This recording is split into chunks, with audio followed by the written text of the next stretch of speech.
Programa livre para todos os públicos.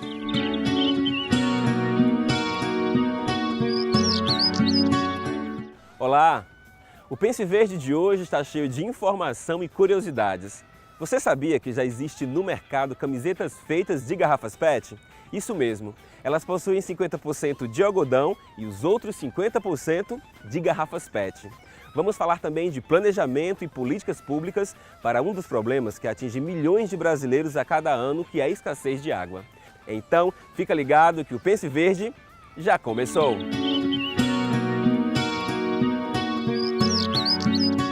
Agora nosso assunto é água.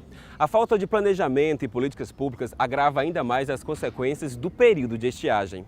Por conta disso, a falta de chuva tem levado a complicações no armazenamento e abastecimento das grandes cidades, como que acontece em São Paulo e em outras capitais do Brasil. As secas são fenômenos periódicos, uma característica do nosso clima que o ser humano não pode controlar, algo que o aquecimento global e as mudanças climáticas tendem a transformar em situações extremas. Você tenha mais excesso de água nos períodos de cheias e secas mais severas do que o normal. A falta de água é um problema que atinge grande parte do Brasil e a ausência de chuvas é um dos fatores que contribuem para que a situação se complique cada vez mais.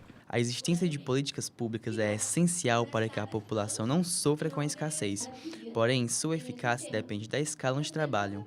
Elas são elaboradas de acordo com a necessidade da região onde serão aplicadas. Quando você está pensando num projeto como Transposição de São Francisco, nós estamos pensando no abastecimento estratégico de populações de grandes núcleos urbanos para vários estados, como por exemplo para a região metropolitana de Fortaleza, para estados como o Rio Grande do Norte, a Paraíba, etc. À medida que você desce dessa escala de grandes centros para centros menores, você passa a ter políticas públicas específicas para isso. Então chega até, por exemplo, em circunstâncias que você tem que abastecer populações com carro-pipa. No caso, e aí tem uma política, por exemplo, de cisternas, implantação de cisternas de placas, outros tipos de cisternas para as pequenas comunidades rurais. Outro problema que deve ser resolvido é a qualidade das águas.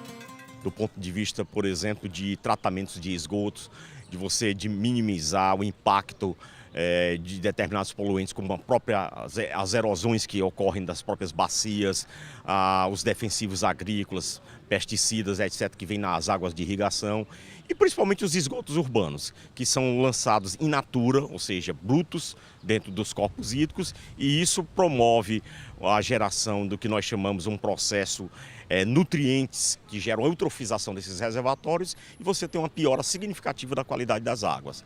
A seca, por ser um fenômeno natural, não pode ser impedida. O que é possível ser feito é uma melhoria na forma como lida-se com a situação.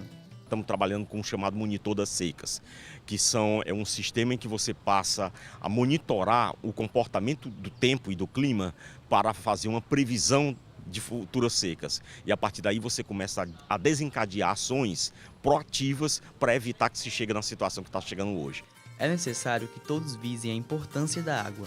A população das grandes e pequenas cidades devem se preocupar não apenas em possuí-la, mas em saber como utilizá-la e poupá-la. Segundo a estudante de engenharia civil Valner Kelly, algumas medidas devem ser tomadas.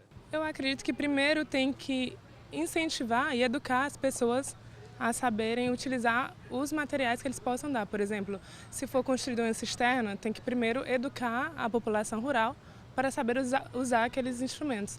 Também difundi-los, não ser paliativo, não ser só setorizado, não ser só no interior importante, mas ser em vários locais que realmente necessitam desse manejo correto da água. A gente não pode ser só uma medida momentânea e nem setorizada. O combate à escassez não pode ficar restrito a um momento emergencial, pois não é um fenômeno esporádico. O problema deve ser antecipado. E se antecipar não apenas do ponto de vista das políticas públicas, mas da educação dessa população que vive no semiárido.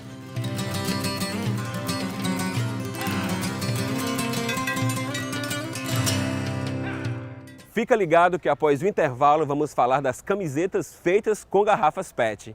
Pense Verde, volta já!